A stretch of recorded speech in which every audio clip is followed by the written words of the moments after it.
আসসালামু আলাইকুম, সবাই কেমন আছেন? আশা করছি ভালো আছেন। আমি আজ আসছি কুষ্টিয়া জেলার খোকসা উপজেলার ওসমানপুর ইউনিয়ন। এই ইউনিয়নে আমি একটা রাজবাড়িতে আসছি আজকে।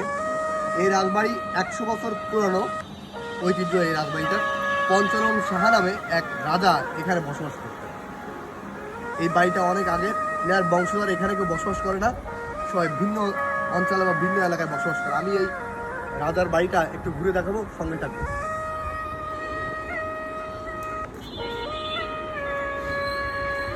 ভিতরে ঢোকার যে রাস্তাটা সরু দেখতে পাচ্ছেন, এখানে আপনার মেন গেট ছিল। মেন গেটের রাজার যে মূল বাড়িটা, এটাই কিন্তু সেই মূল ফটো।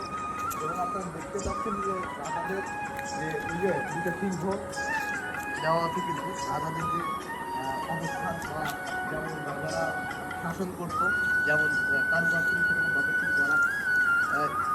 একটু বাড়িটা একটু সম্পূর্ণ ঘুরে দেখো ক্যামেরার মাধ্যমে। আসলে বাসাটা দেখে কিন্তু আমার অনেক ভালো লাগলো।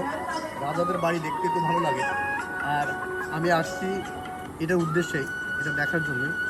তো ভিডিওটা কেমন লাগলো? আমার কাছে অনেক ভালো লাগছে দেখে। আপনাদের কেমন লাগলো কমেন্টে জানাবেন। ভালো থাকবেন সবাই। আল্লাহ হাফেজ।